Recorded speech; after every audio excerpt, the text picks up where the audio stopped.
In last video we have learned what triangle law of vector addition. Now we see parallelogram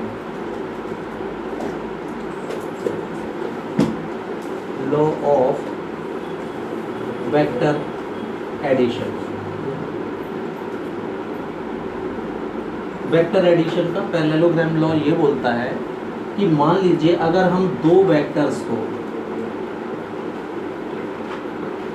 ये एक parallelogram है suppose ABCD,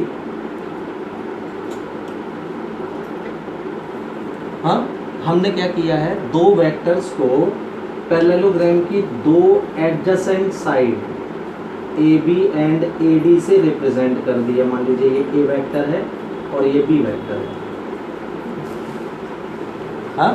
If two vectors are represented by their magnitude and direction with two adjacent sides of a parallelogram,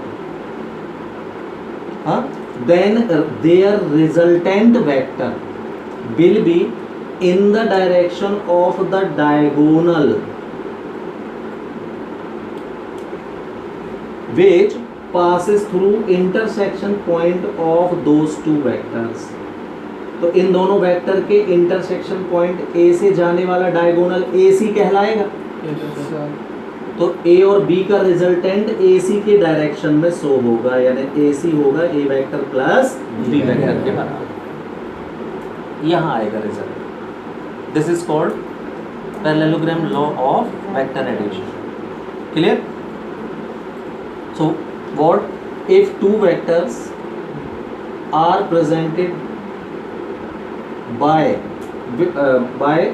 are presented with their magnitudes and direction by two adjacent sides of a parallelogram, then the resultant vector of these two vectors will be in the direction of the diagonal which passes through an intersection point of both the vectors।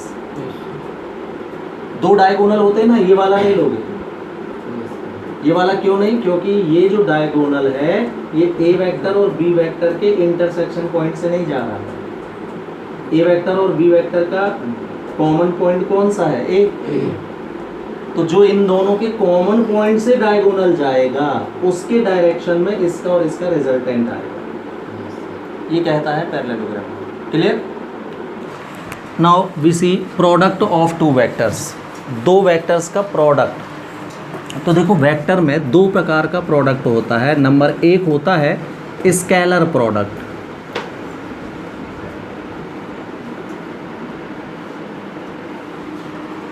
हाँ, और दूसरा होता है vector product.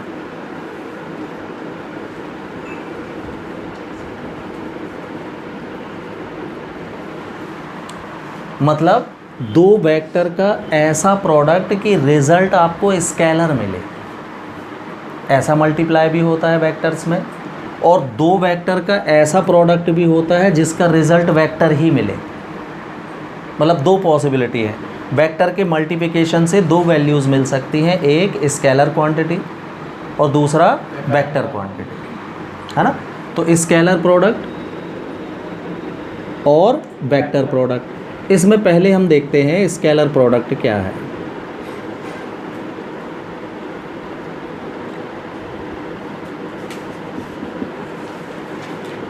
तो suppose यहाँ देखें आप, suppose ये पॉइंट O से दो वेक्टर हैं, एक है A वेक्टर और दूसरा है B वेक्टर। इस डायरेक्शन में दोनों एक दूसरे से एंगल थीटा पर बनाते हुए हैं। दोनों के बीच का एंगल कितना है? थीटा। हाँ, then scalar product of two vectors, A vector and B vector is denoted by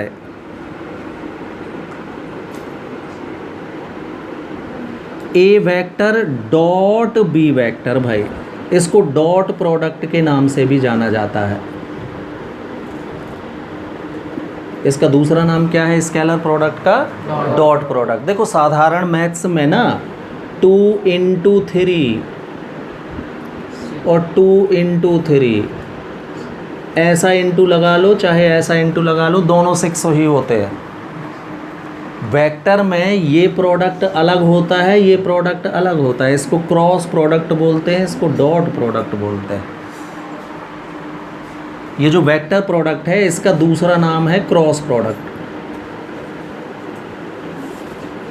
मतलब ये है कि वेक्टर में हम अपनी मर्जी से ये या ये निशान नहीं लगा सकते भाई, है ना। अगर आपने क्रॉस लगा दिया तो वो कौन सा प्रोडक्ट हो गया, और अगर डॉट लगा दिया तो कौन सा हो गया, वो स्केलर। स्केलर को डॉट से शो करते हैं, है ना। ए डॉट बी की डेफिनेशन होती है mod of A vector mod of B vector cos of theta. बीच का एंगल भी इंगेज होता है इसकी डेफिनेशन में। ये है डॉट प्रोडक्ट की डेफिनेशन। ए डॉट बी बराबर होता है mod A into mod B cos theta. आपको कल मैंने बताया था मॉड ए यानी सिर्फ ए होता है मैग्नीट्यूड, मॉड बी यानी बी कॉस थीटा। इसको ऐसे भी लिख सकते हो आप, ये दोनों एक ही बात है, ऐसा लिख लो चाहे ऐसा लिख लो। क्लियर। तो देखो इस डेफिनेशन की हेल्प से आप दो वेक्टर के बीच का एंगल निकाल सकते हो। कैसे, ए और बी का साइड चेंज कर दो तो कॉस थीटा का फॉर्मूला बन जाएगा आपका क्या, A vector dot B vector upon mod of A vector mod of B vector, या ए इंटू बी।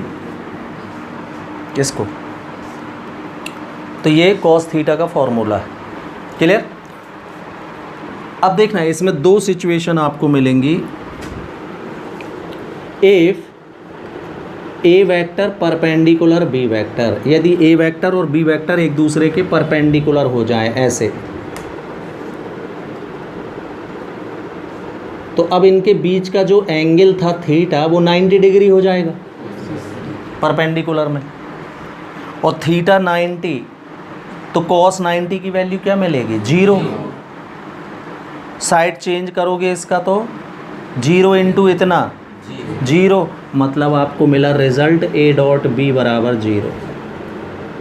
कहने का मतलब अगर दो वेक्टर एक दूसरे के परपेंडिकुलर हैं तो उनका डॉट प्रोडक्ट 0 होता है। क्लियर। डॉट प्रोडक्ट कितना आएगा, 0 है। तो ये परपेंडिकुलर की कंडीशन हो गई, ए डॉट बी बराबर 0। क्लियर। अब देखना डॉट प्रोडक्ट से आप क्या कर सकते हो एप्लीकेशन।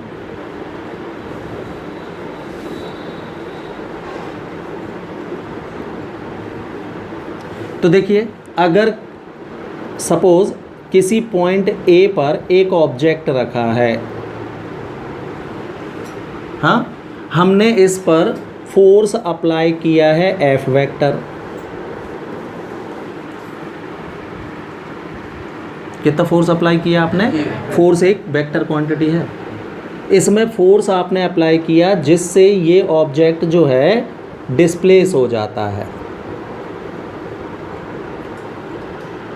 हाँ, ये फोर्स का डायरेक्शन ये वाला है, इस डायरेक्शन में फोर्स लग रहा है ना, और ये जो ऑब्जेक्ट है ये डायरेक्शन ऑफ फोर्स से थीटा एंगल पर डिस्प्लेस हो गया बी पर, है ना। तो लेकिन होता क्या है, जब हम वर्क डन निकालते हैं तो वर्क डन की डेफिनेशन आपने पढ़ा होगा कि the product of force and displacement in the direction of force is called what, work done. मतलब डिस्प्लेसमेंट ये नापी जाती है एपी, जबकि ऐसा बिल्कुल ज़रूरी नहीं है कि हमेशा जब हम किसी ऑब्जेक्ट पर जिस डायरेक्शन में फोर्स लगाएं वो उसी तरफ जाए। ऐसा धक्का देने से ये चीज़ यहाँ भी तो जा सकती है। ख़ास तौर से आपने देखा होगा कैरम खेलते समय ये बहुत होता है ना। हमने स्ट्राइकर सीधा मारा लेकिन गोटी ऐसी जाती है, तो जिस तरफ स्ट्राइकर को आपने फेंका है उसी तरफ गोटी जाए, ज़रूरी थोड़ी होता है। आप मारते भी हो ना, क्या बोल देते हो कि क्या कट मारा है? बीचों बीच गोटी रखी थी, आपने सीधा स्ट्राइकर रखा और ऐसा मारा उसको, मतलब फोर्स का डायरेक्शन क्या था यहाँ, और होल इस तरफ थे तो गोटी वहाँ जाके गई, ऐसी कंडीशन बनती है क्या? बनती है, बिल्कुल बनती है ना। तो इस कंडीशन में देखो हम डॉट प्रोडक्ट की एप्लीकेशन से work done by the force W find कर सकते हैं।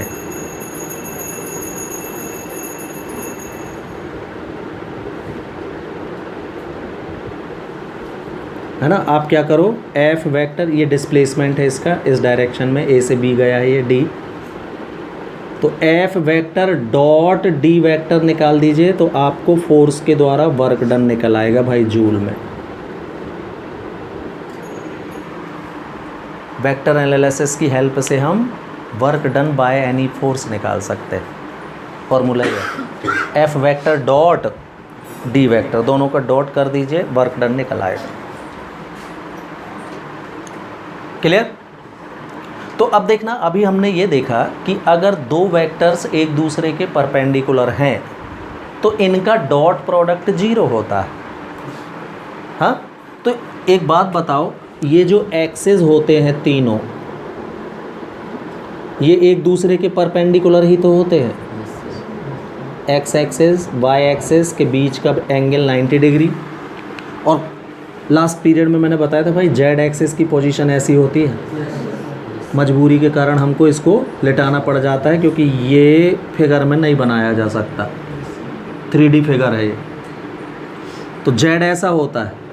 तो अब आप देखो जेड और एक्स भी तो 90 डिग्री पर है ये, और वाई और जेड भी 90 डिग्री पर, सब 90 एक दूसरे के 90 डिग्री पर होते हैं। फिर आपको लास्ट पीरियड में मैंने ये भी बताया था कि एक्स एक्सिस का यूनिट वेक्टर आई कैप होता है, वाई का और जेड का। तो अब आप मेरे को ये बताएं कि एक्स और वाई एक दूसरे के तो परपेंडिकुलर हैं, का सीधा सीधा मतलब ये नहीं हुआ कि आई और जे का जो डॉट होगा वो 0 होगा? क्यों? परपेंडिकुलर वेक्टर का डॉट प्रोडक्ट कितना होता है? तो आई डॉट जे भी कितना होगा? आई डॉट के 0 और जे डॉट के भी ये 0 होते हैं भाई, है ना। हाँ, आई डॉट आई का आई से, तो ये पैरेलल टू ईच अदर है, ये 1 होगा। क्यों? देखो ए डॉट ए का मतलब होता है, ए डॉट ए यानी ए वेक्टर का स्क्वायर हो गया ये, इसी को हम मॉड ए का स्क्वायर भी लिख सकते हैं या सिर्फ ए स्क्वायर लिख सकते हैं। स्क्वायर में ये सारी चीज़ें बराबर होती हैं भाई, एक ही बात है, इन सब का मतलब एक ही है। ए डॉट ए लिख लो, चाहे ए वेक्टर का स्क्वायर लिख लो, स्क्वायर में ए स्क्वायर और मॉड ए का स्क्वायर एक ही बात है, ठीक है। तो ये सारी मीनिंग एक ही है, ये सारे अक्षर एक जैसे ही हैं। ए डॉट ए वेक्टर का स्क्वायर, मॉड ए स्क्वायर और सिर्फ ए स्क्वायर, सबका मतलब एक ही है। तो आई डॉट आई का मतलब क्या हुआ फिर? आई का स्क्वायर, मतलब मॉड आई का स्क्वायर, और मॉड आई कल मैंने आपको 1 बताया था, यूनिट वेक्टर जिसका मॉडुलस 1 हो। That's why I dot I कितना? 1, जे डॉट जे भी 1 और के डॉट के भी, ये सब 1 होते हैं। क्लियर? तो डॉट प्रोडक्ट के बारे में ये इन्फॉर्मेशन है ना। इतनी इन्फॉर्मेशन में अभी तक हमको ये बस नहीं पता चला कि सर डॉट करेंगे कैसे। सब कुछ बता दिया आप, डेफिनेशन, एंगल, है ना, कौन कैसा होगा, क्या निकाल सकते हैं। लेकिन मान लीजिए मेरे पास एफ भी है, डी भी है, डॉट करना है, तो मैं डॉट कैसे करूं, है ना। तो उसके लिए देखें आप डॉट प्रोडक्ट कैसे किया जाता है। सपोज़ कि ए वेक्टर आपके पास, सपोज़ ये है 2i - j + 3k, और एक और वेक्टर है B vector 5i + 6j + 8k। ये 2 वेक्टर्स हैं और हमसे कहा गया है कि ए डॉट बी कीजिए,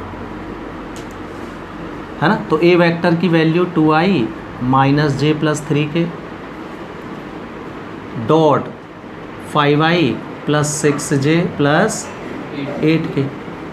अब डॉट मल्टीप्लाई, तो सिंपल नियम जो आपका साधारण मल्टीप्लिकेशन में लॉ होता है, कैसे करते थे आप, इसका पूरे में फिर इसका सब में, और फिर इसका सब में, ऐसे ही करते हैं जी। इसी नियम से होगा डॉट प्रोडक्ट। अब देखना, मान लीजिए मैं 2i का सब में करता हूँ, तो 2i का 5i से हुआ तो 2 5 जा 10, i डॉट i की वैल्यू अब भी मैंने 1 बताई, ठीक। हाँ, अब i का जब आप j से करोगे तो ये तो शून्य आएगा, क्योंकि i डॉट j तो 0 होता है ना, और i का k से भी नहीं होगा, क्यों, i और k भी 0 होता है। तो कुल मिला के डिस्ट्रीब्यूशन लॉ वही लगता है, लेकिन जब हम डॉट प्रोडक्ट करेंगे तो i का मल्टीप्लाई i वाले से करेंगे, j वाले का सिर्फ j वाले से करो आप, और k वाले का सिर्फ k वाले से मल्टीप्लाई करो, डॉट प्रोडक्ट हो जाएगा। i का j और k से करने की कोई ज़रूरत नहीं है, क्योंकि i का j से और i का k से डॉट शून्य होता है। तो सीधा सीधा मल्टीप्लाई करने का तरीका क्या बना, i वाले नंबर का i वाले नंबर से, तो 5 2 जा 10, मैं 1 भी नहीं लिख रहा क्योंकि i डॉट i बना ही आना है। j वाले नंबर का j वाले नंबर से करेंगे, 6 1 जा -6, एक प्लस है एक माइनस है, और k वाले का k वाले से कर दो, 8 3 जा 24, आपका आंसर आ जाएगा भाई, कितना, 28 आया। तो आप देख रहे होगे जो फाइनल रिजल्ट मिला है मेरे को, ये एक स्केलर क्वांटिटी है, वेक्टर नहीं है, एक साधारण नंबर है, इसलिए इस प्रोडक्ट का नाम पड़ गया क्या, स्केलर प्रोडक्ट, क्योंकि फाइनल रिजल्ट एक स्केलर क्वांटिटी आती है, अदिश राशि। तो गुणा कैसे करना है देखा आपने, डॉट प्रोडक्ट कैसे होगा, i वाले का i वाले से, j वाले का j वाले से, k वाले का k वाले से, सिंपल, ठीक। और साधारण मैथ्स में यही मल्टीप्लाई होता तो 2 का सबसे होता, फिर -1 का भी सबसे होता, और फिर 3 का भी सबसे होता, लेकिन इसमें ऐसा नहीं, i का i से, j का j से, k का k से, डॉट प्रोडक्ट। क्लियर है। आफ्टर दैट वेक्टर प्रोडक्ट और क्रॉस प्रोडक्ट। तो देखो, दो वेक्टर्स का ऐसा प्रोडक्ट कि फाइनल रिजल्ट वेक्टर क्वांटिटी ही मिले, इसको हम किस प्रोडक्ट से जानते हैं, फिर वेक्टर या क्रॉस प्रोडक्ट से शो करते हैं। Suppose again you have 2 vectors, a vector and b vector here, making angle theta with each other.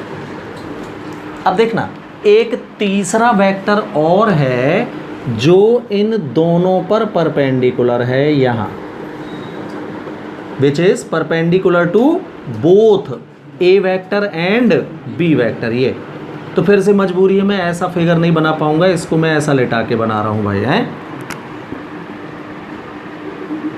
ये नाम दे दिया मैंने इसको एन वेक्टर। एन वेक्टर कौन सा वेक्टर है, which is perpendicular to both A vector and B vector, दोनों से 90 डिग्री बनाता है। ये देखिए 90 90। अब ये फिगर में ना दिखेगा, क्यों, हमने इसको कैसा बनाया है, ऐसा बना दिया है, तो फिगर में ये दिखता नहीं है कि यार दोनों से 90 कहाँ बन रहा है, इससे तो दिख रहा है, इससे दिख ही नहीं रहा। ऐसे में देखोगे तो दोनों से 90 दिखने लगेगा, इससे भी 90 डिग्री, इससे भी 90 डिग्री है। तो vector product of 2 vectors, A vector and B vector, it is denoted by A vector cross B vector, हाँ, and the definition is mod A mod B, उसमें भी आया था, इसमें भी है, लेकिन साइन थीटा, उसमें था कॉस थीटा, और साथ ही साथ एन कैप, इसी की वजह से ये वेक्टर प्रोडक्ट कहलाता है। Mod of A vector, mod of B vector, sine of theta, N cap. N cap कौन है, एन वेक्टर कौन है, which is perpendicular to both, that is N vector जो होगा ए पर भी परपेंडिकुलर होगा एंड बी पर भी परपेंडिकुलर होगा, दोनों पर। तो ये है क्रॉस प्रोडक्ट की परिभाषा, डेफिनेशन है ना। इसको इस तरीके से भी लिख सकते हो भाई, आप क्या करो, दोनों साइड का मॉड ले लो आप, तो ये तो ऑलरेडी मॉड ही है ना, मॉड ए मॉड बी ही है, ये स्केलर क्वांटिटी है, ये नंबर्स हैं कोई 5 6 7, साइन थीटा भी बाहर ही रहेगा, मॉड एन कैप की वैल्यू 1 होती है, किसी भी कैप का मॉड 1 होता है भाई। तो जैसा ही मैं मॉड लूँगा बोथ साइड का, तो इसका मॉड कितना आने लगेगा 1, तो आपकी डेफिनेशन ये हो जाएगी। ध्यान से दोनों फॉर्म लिखे जाते हैं। तो अगर A क्रॉस B लिखा है, मॉड नहीं लगा है, तो साथ में एन कैप आएगा। इधर मॉड लग गया है तो उधर एन कैप नहीं आएगा। फिर लिखते समय ध्यान से इनके ऑब्जेक्टिव बन जाते हैं, ऐसा लिख देगा और ऑप्शन में ये भी रहेगा, तो अपन इसी पर टिक कराए, पता चला ए बी साइन थीटा। इसको आप a into B, A dot B, A into B sine theta भी लिख सकते हो। मॉड ए यानी ए, मॉड बी यानी बी होता है। ठीक, अब इससे देखना साइन थीटा का फॉर्मूला बन जाएगा। तो कितना, mod A cross B upon mod A into mod B, ये साइन थीटा का। कॉस थीटा का क्या बना था, A dot B upon mod A mod B. Sine theta का क्या बना, mod A cross B upon mod A mod B. अब मान लीजिए इसी में if A vector is parallel to B vector, दोनों एक दूसरे के समांतर हैं, पैरेलल हैं। तो पैरेलल है तो थीटा की वैल्यू 0 होगी। फिर पैरेलल लाइन के बीच का एंगल 0 डिग्री है ना। ए वेक्टर भी यही है, बी वेक्टर भी यही है, तो एंगल कितना बनेगा 0। तो साइन जी इसमें रखना भाई, साइन 0 कितना 0, साइड चेंज। तो नाउ मिला आपको क्या, A vector cross B vector बराबर 0, और इसको लिख सकते हो आप ए क्रॉस बी बराबर 0 वेक्टर। मॉड नहीं लगेगा तो 0 में वेक्टर लगाना, 0 वेक्टर अलग है, नल वेक्टर बताया होगा लास्ट टाइम मैंने। इस 0 वेक्टर का मतलब 0i 0j 0k होता है, और ये सिर्फ 0 है। मॉड लगेगा तो सिर्फ 0, मॉड नहीं लगा है तो 0 वेक्टर लिखना फिर है। तो अब हमारे पास 2 रिजल्ट हो गए भाई। अगर 2 वेक्टर परपेंडिकुलर थे तो डॉट प्रोडक्ट 0 था पिछला, और पैरेलल में कौन 0 मिल रहा है, क्रॉस 0 मिल रहा है। परपेंडिकुलर में डॉट 0 होता है और पैरेलल में क्रॉस प्रोडक्ट 0 होता है। तो अब मेरे को ये बताओ आप कि आई क्रॉस आई दोनों पैरेलल होंगे, आई और आई पैरेलल नहीं होंगे, तो ये कितना आएगा फिर, जे क्रॉस जे और के क्रॉस के। लो भाई ये उल्टा है, उसमें आई डॉट आई 1 था। हाँ, इधर से देखना अब है और रिजल्ट देखें, आई क्रॉस जे कितना होगा ये। हाँ ये नहीं भाई, ये वेक्टर है ना, 1 तो स्केलर हो जाएगा, उसी के हिसाब से बता रहे होगे आप। अब बताना, ये बताओ इन दोनों का क्रॉस प्रोडक्ट हुआ था तो रिजल्ट में वेक्टर कौन सा मिलता है, एन, मतलब जो दोनों पर परपेंडिकुलर होता है वो रिजल्ट है। चेक कर लो, ए और बी का क्रॉस रिजल्ट में कौन सा वेक्टर है, ये तो वेक्टर ही नहीं है ना, तीनों मॉड लग गया, वेक्टर ये बस कहलाया ना। तो कौन है रिजल्ट, ऐसा वेक्टर जो दोनों पर परपेंडिकुलर होता है वो रिजल्ट होता है क्रॉस प्रोडक्ट का। तो आप यहाँ मेरे को ये बताना, ये है आई, ये है जे, तो इसका और इसका जो क्रॉस होगा वो तीसरा जो दोनों पर परपेंडिकुलर होगा वो ना आएगा रिजल्ट, और दोनों पर परपेंडिकुलर जेड यानी के होता है जी, तो आई क्रॉस जे के कैप होता है, 1 नहीं होता, ध्यान रखना। उधर आई डॉट जे शून्य था, ठीक, आई डॉट जे के कैप। दूसरी चीज़ देखिए, डॉट प्रोडक्ट में ए डॉट बी लिखो या बी डॉट ए लिखो, दोनों एक ही बात है, कोई दिक्कत नहीं। लेकिन क्रॉस को उल्टा नहीं लिख सकते आप। अगर आपने इसको बी क्रॉस ए लिख दिया, ये रॉन्ग है भाई। ये कम्यूटेटिव लॉ ट्रू होता है इसमें नहीं होता। लेकिन हाँ, ए क्रॉस बी को अगर आपको ज़रूरत पड़ी है बी क्रॉस ए लिखना पड़ रहा है तो फिर माइनस लगाना, ये लिख सकते हो। ठीक है। डॉट को उल्टा सीधा लिख सकते हो, कुछ नहीं होता, जैसे 2 × 3 3 × 2। क्यों, ये भी कौन है, स्केलर ही है, स्केलर में उल्टा उल्टा हो जाता है ना, हाँ, तो इसमें भी फर्क नहीं पड़ेगा।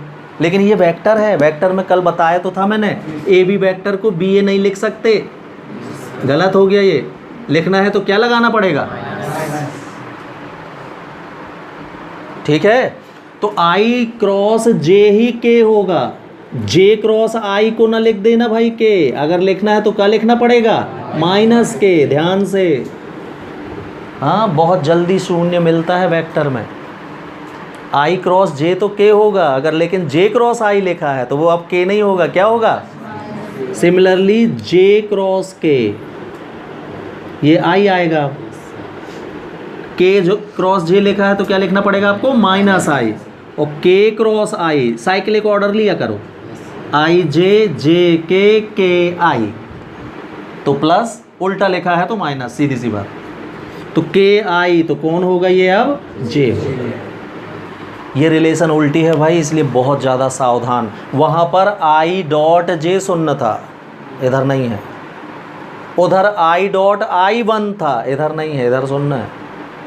ये मिक्स हो जाते हैं दिमाग में, तो हम इसको 1 लिख के आते हैं, हाँ, और इसको पता नहीं क्या लिख के आते हैं, ऐसा करने लगते हैं, ठीक है। तो ये है क्रॉस प्रोडक्ट। अब फिर से क्वेश्चन हमारे सामने वही है कि सर ठीक है सब कुछ, क्रॉस प्रोडक्ट करें कैसे।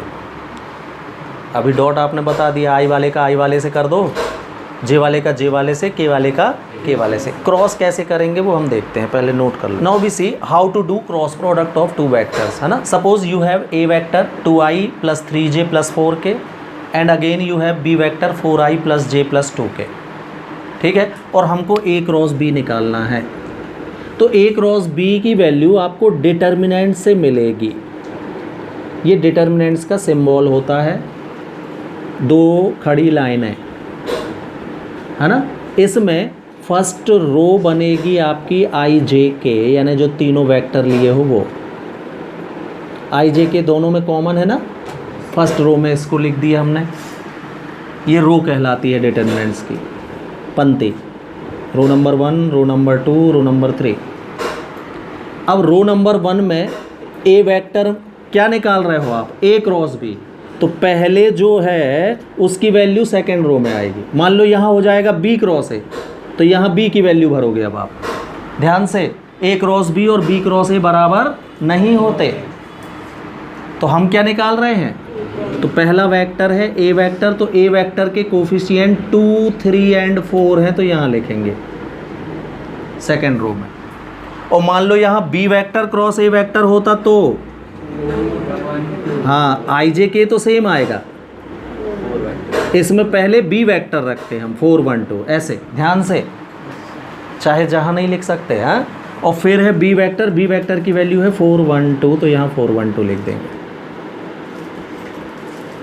इसको सॉल्व कर लो, जो आंसर आएगा वही आपका ए क्रॉस बी कहलाएगा।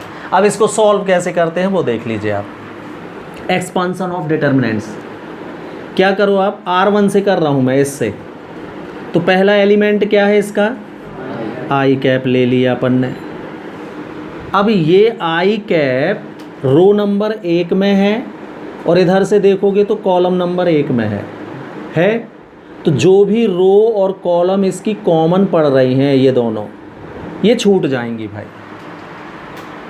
तो अब आपको 4 अंक दिख रहे होंगे, 3, 4, 1 एंड 2। छोड़ने के बाद इसको भी छूट, ये भी छूट जाएगा, ये भी छूट जाएगा, पूरा एल छूट जाएगा। ये आई जिसमें है, किस में है, तो पहली रो में है और पहले कॉलम में है। जिस रो और जिस कॉलम में आई आ रहा है, जिसको आप एक्सपांड कर रहे हो, वो पूरे छूट जाएंगे। ये चारों बचे, 3, 4, 1, 2 दिख रहा है ना। हाँ, क्रॉस मल्टीप्लिकेशन का सीधा मल्टीप्लिकेशन जैसे करते थे आप क्लास 10th, क्रॉस मल्टीप्लिकेशन का सीधा मल्टीप्लिकेशन, पहले ऐसा माइनस ऐसा, भूल तो नहीं गए क्रॉस मल्टीप्लिकेशन। हाँ, तो पहले ऐसा मल्टीप्लाई, तो 2, 3 जा, फिर बीच में माइनस लगाते थे, 1 × 4 ये लिख दिए भाई। हो गया एक्सपांसन किसका, आई का। ऐसे करते हैं, ठीक। अब जे का एक्सपांसन करेंगे हम, दूसरा एलिमेंट इसका, है ना, ये नेगेटिव, दूसरा एलिमेंट नेगेटिव ले, बीच वाला नेगेटिव, है ना। और अगर प्लस में लेना है तो प्लस ले लो, मल्टीप्लाई उल्टा कर देना, तो ऐसा भी कर सकते हो, या तो माइनस लगा लो, मल्टीप्लाई हमेशा सीधा ही किया करो आप, ठीक है। तो जे, अब बताओ मेरे को, जे रो नंबर 1 ही में है लेकिन कॉलम 2 में आने लगा अभी, ये देखो, तो ये छूट जाएगा और ये तो छूटेगा ही, तो ये दोनों छोड़ दोगे आप, तो अब नंबर बचे होंगे 2 4 4 2 बचे। क्रॉस मल्टीप्लिकेशन सीधा ही वाला, 2 2 जा, बीच में माइनस, 4 4 जा, ये हो गया भाई एक्सपांसन जे का। क्लियर। एंड फाइनली के का और, तो प्लस के इंटू, सिर्फ मिडिल वाला नेगेटिव लेना है। अब के, तो रो तो यही छूटेगी, कॉलम तीसरा छूट जाएगा, तो ये छूटेगा और ये छूटेगा, तो ये चारों बचेंगे। अब सीधा मल्टीप्लाई, 2 1 जा, माइनस 4 3 जा, ये हो गया भाई एक्सपांसन। किसी डिटर्मिनेंट्स का एक्सपांशन ऐसे करते हैं। क्लियर। अब इसको सॉल्व करके बस लिखना है 6 - 4 2 आई, आई भी ये ना भूल जाना है। हाँ, 4 - 16 -12, माइनस इंटू माइनस प्लस 12 जे, और यहाँ -10 के आएगा। ये है भाई आंसर। और देख लो, आपको ये एक वेक्टर क्वांटिटी मिल रहा है। अब 5 6 7 उत्तर नहीं आया, आई जे के में ही आंसर आया होगा आपका, इसलिए इसका नाम है कौन सा प्रोडक्ट, वेक्टर प्रोडक्ट, क्योंकि फाइनल रिजल्ट में वेक्टर मिलता है। ऐसे करते हैं भाई क्रॉस प्रोडक्ट। आ गया समझ में।